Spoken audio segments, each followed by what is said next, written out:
Okay, so intermittent fasting. I got some considerations, some things for you to think about before you dive full bore into it. Or if you're in it, some other things to think about. So for starters, intermittent fasting is not a diet. It is an experiment on yourself. I think this is crucial to keep this understanding. If you view intermittent fasting as an experiment rather than a diet, you will enjoy the freedom it offers. As opposed to feeling, shackled by eating within this, confined time, this confined window of time. Because intermittent fasting, it should be freeing. Intermittent fasting shouldn't make you feel anxious, depressed, irritable,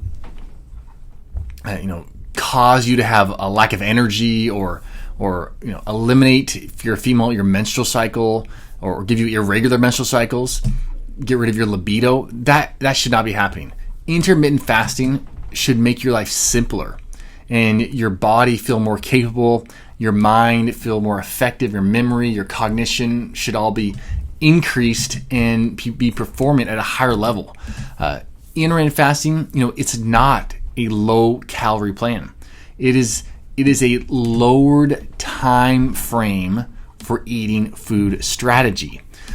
And this is crucial if you want to succeed at intermittent fasting, to understand this. So many clients, they start intermittent fasting and they think, oh, I'm really going to get some extra benefit out of this intermittent fasting because I want to lose weight. So I'm going to not only fast, but I'm going to decrease my food intake as well. And guess what? They end up malnourished. And on the flip side, they end up binge eating. And essentially, they'd be better off if they've never even tried intermittent fasting because they're worse off now than they were previously.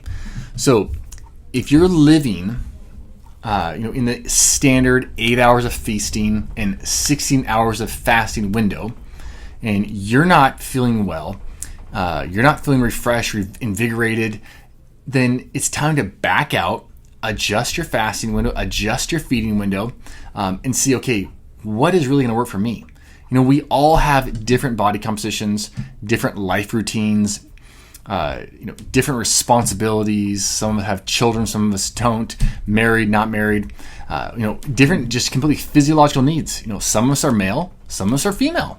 So keep working on your window. Find the window, the feeding frame, the fasting frame that literally works best for you. It might be 16 hours of fasting. It might be 14 hours of fasting. Maybe it's 17 hours of fasting. Find what works best for you. The thing I found with intermittent fasting is that it can help or, it can hurt. The one patient, it's helping. It's like, boom, things are coming together. Boom, boom. 8 hours of feasting, 16 hours of fasting. Next patient, we tried to, we do the same thing with or recommend the same thing because, there's all this great research on the benefits. And, they feel super stressed out.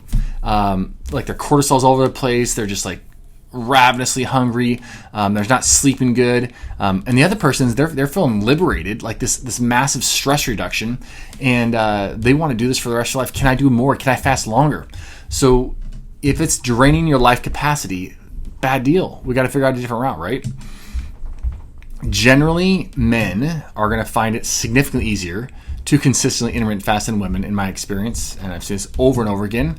I've seen that women who fast too often, too aggressively, they end up usually losing their period because not only are they fasting, but they're not taking the time to get enough food into their body. And that 16 to 18 hour fasting window often is too much. So if you're losing your period, you need to get your fasting window down. You got to bring it down. Maybe it's only you can fast twice a week, once a week, 3 times a week, every other day, or you do 13 hours, but you got to get it back because sure, maybe you could just eat more food too. Some women just like if you can get yourself to eat enough food, but between life circumstances, work, responsibilities, sometimes it's still too challenging to get enough food. Otherwise, you just feel like, oh, I'm putting too much food in my body. So, highly recommend. Getting that fasting window shortened up just a little bit if you're a female and you've lost your period, because this is not optimal. You want estrogen, progesterone, cortisol, testosterone. You want these hormones working on your behalf to maximize life, and even to maximize the intermittent fasting effect. You want these hormones working with you, not lost, not insufficient. And if you lost your period, then they are not working with you, and you literally you're actually doing the exact opposite of what you want. You're creating strain and a negative strain in your body and a negative strain on your hormonal system. And literally the very thing you were trying to make happen, as far as maybe promote better body composition or improve longevity, improve or slow down your aging process, you're actually doing that. You're actually promoting faster aging by not having sufficient hormones on board to allow for you to have a normal menstrual cycle. So you want to back it out, get your rhythm going, get your menstrual cycle going again, and then you can slowly start working back into a fasted state or a fasted window, and just make sure your period stays consistent. Otherwise, osteoporosis and heart disease, Alzheimer's, a lot of issues can show up. So also, if you're an endurance athlete or you're a strength athlete, can you fast? Can you still gain strength? Can you still gain mass? Can you still increase performance? 100%.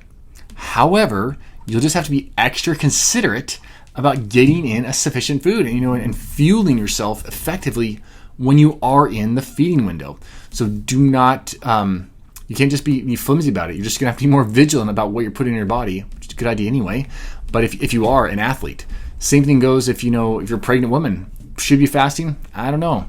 Are you a child? Should you be fasting? Probably not. I wouldn't recommend it. I think if you are a child and you've been given whole foods on a regular basis, then these kids' bodies will tell them what they need. I'm hungry because I've been getting real food and I've used up the energy from that food.